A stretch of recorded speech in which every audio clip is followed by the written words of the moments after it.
Welcome to KR Films Entertainment Channel. The movie begins by showing a white mouse caught in a maze, trying to find a way out. The focus then shifts to a girl in a room, covered in devices, who wakes up surprised. She starts removing the devices and the room's system sends a message. An error detected, only 35% oxygen remains. The girl thinks she's in a hospital with low oxygen levels. Feeling like something's wrong, she asks where she is and what's happened to her. She shouts, demanding answers. She questions the system, asking about her identity and how she arrived there, even her name. The system responds with a mysterious name, not her real one. She asks to see herself, and the system shows her an image, making her remember rats and get worried. She's confused if she's in a hospital or elsewhere. She presses the system for answers, but it refuses to reveal much. She decides to make the system call the police. It asks for her code. She devises a plan to have the system call the police. The police answer. She explains her situation, but they struggle to understand. She suggests tracking her call to find her location. The call ends abruptly. She asks the system to check her DNA, see if it matches anyone. The system confirms a match, showing another girl named Elizabeth. This reveals her name was Elizabeth, and her circumstances leading to her captivity remain a mystery. The police receive a call and ask Elizabeth if she is trapped in a room and if there's enough air. They inquire about the oxygen level, and the room system reports that 31% of the oxygen is left, which might last around an hour or less. However, if Elizabeth remains panicked, she might not even have an hour. The police advise her to find the owner of the room, regardless of who it is. The room should display the owner's name, but it doesn't. The system informs Elizabeth that there's very little oxygen left and not much time. It asks if it can end her life, but Elizabeth declines and instructs the system to gather more information about her. She discovers she's a doctor who conducted an experiment. The room she's in was part of her experiment, and she locked herself inside, but she doesn't know the code. Elizabeth commands the system to open her social media account, where she finds a photo of herself with her husband. She tries to contact her husband but reaches a woman who tells her to never call again. Elizabeth gets angry and tries to break out of the chamber. She even encounters a rat but tells herself not to be scared. She believes the rat is a hallucination caused by fear. Using a syringe, she tries to unlock the chamber, but nothing happens. Then she gets a call from the police, who tell her that she used to live with her mother. Elizabeth corrects them, saying she lives with her husband and has tried calling him, but a woman answers. The police explain that she's mistaken and that her husband isn't in the pictures she's looking at. This confirms that she's hallucinating.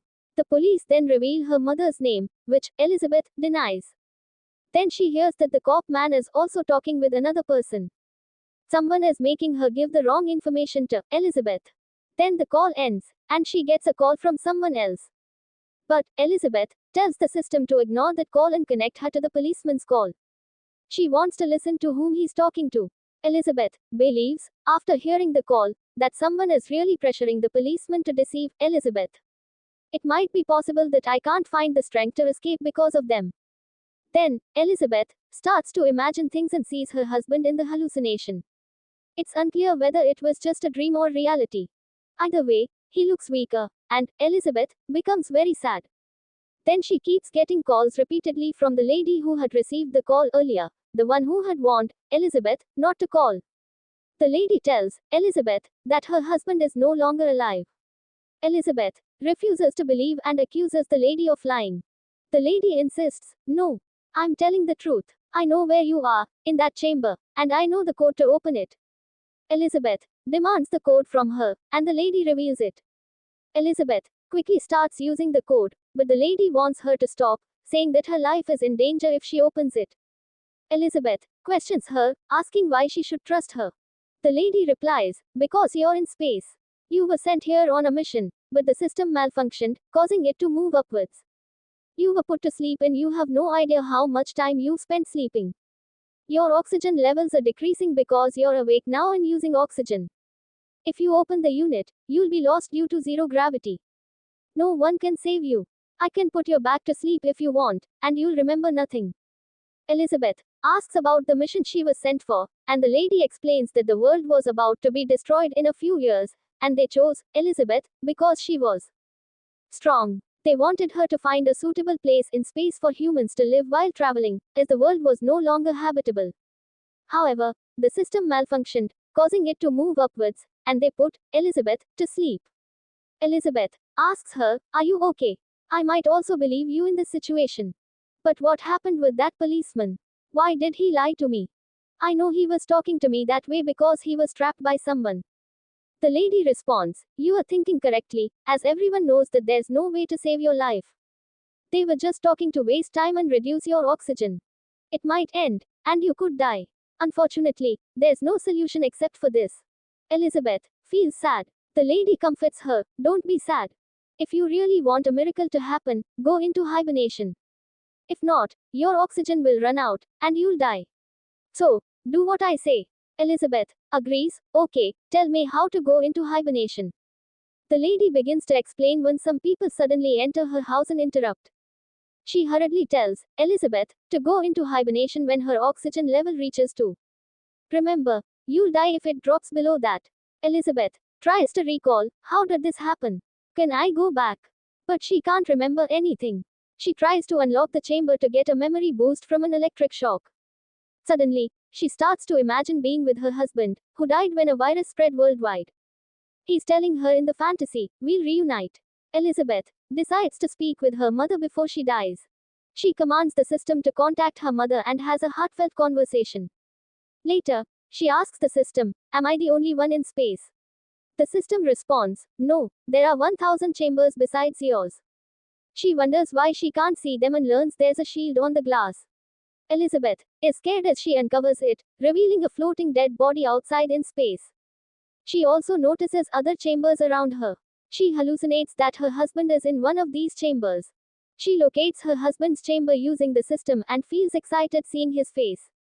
Hope for survival rekindles in her. Then, Elizabeth starts hallucinating again, realizing it's based on her past memories.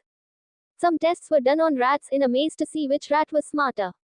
If a rat successfully solved the maze, its genes and memory were transferred to another rat to see if it could also solve the maze.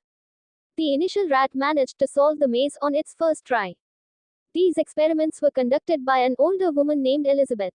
Interestingly, the person communicating with Elizabeth was actually Elizabeth herself, and the version of Elizabeth in space was a clone.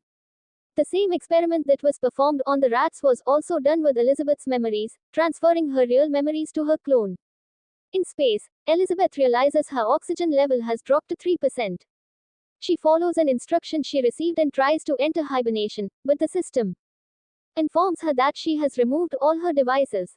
She rushes to put them back on, but it's too late as she needed at least 2% oxygen to enter hibernation. Her oxygen level reaches 0, and she thinks she's going to die. She records a message for her husband and closes her eyes, ready to say goodbye. However, she comes up with a plan. She asks the system about the empty chambers of the deceased people in space, wondering if their chambers still have oxygen. The system confirms this and suggests that transferring the oxygen is possible but will take many days, so she needs to go into hibernation. Elizabeth agrees and asks the system to start transferring the oxygen. After some time, Elizabeth goes into hibernation, and when she finally wakes up after many years, she finds herself on the same planet with her husband, the place they left the world for. She's overjoyed to be reunited with him, and the movie ends. Thanks.